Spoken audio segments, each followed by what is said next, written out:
Hello, Mr. Hudson. Thank you for sitting down with me uh, this fine day and giving me your time. I'd like to go over a selection matrix of the 4 aircraft that I presented to you the other day.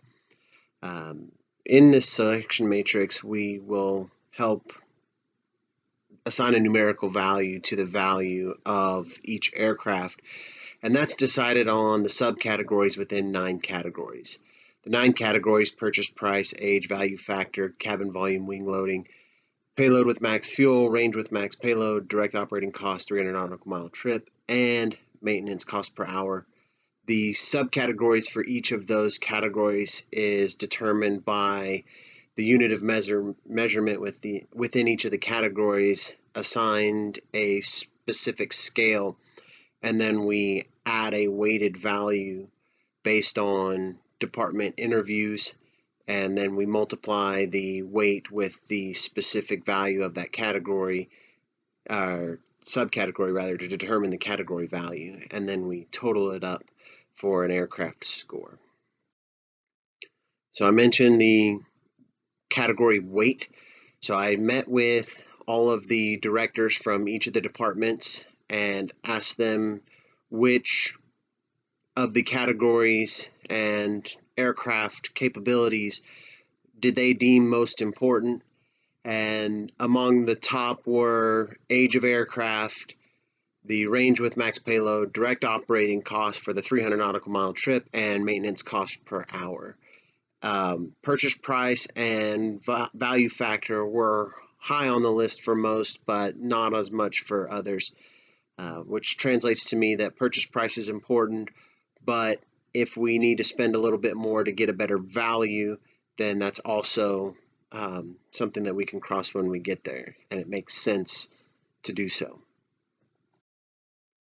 So when we're talking about the purchase price, the Cirrus SF-50 had the highest score in the category with an individual score of 9, weighted at 3 gives us 27. The least would be the Pilatus PC-24.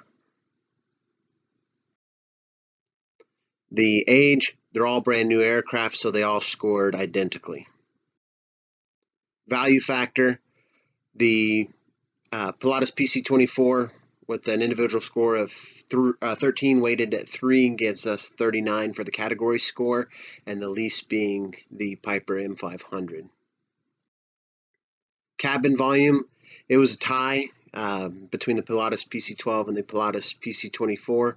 Individual scores of 3 weighted at 2 gives a category score of 6, and then the Piper M500 and Cirrus SF-50 both tied for the least with 1 weighted at 2, category score of 2.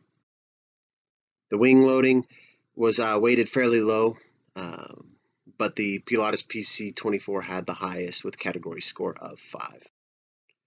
The Pilatus PC-24 had the highest category score for the payload with max fuel at 14. The range with max payload was weighted heavily among all departments. I do note that the Piper M500 did not have data available in this category, and the Pilatus 24 had the highest category score with 32. Direct operating cost for the 300 nautical mile trip was a 3-way tie between the Piper M500, the Cirrus SF-50, and the Pilatus PC-12, with an individual score of 21 weighted at 4, and so a category score of 84. The maintenance cost per hour, the Piper M500 and the Cirrus SF-50 both tied with an individual score of 20, category score of 80. So looking at the total scores, the total score, adding all those up, the Pilatus PC-12 is the highest scoring and should be a good fit for us. The reason I highlighted the Pilatus PC-24 is it tied or won 6 out of the 9 categories, by far more than any of the other aircraft. So it might be a very good fit for us as well, based on it won more of the categories. And the PC-12 had the highest score. So both are going to be a very good fit for us. If you have any questions, please let me know. And I look forward to hearing from you and what you might have to say about my presentation. Thanks. Have a good day.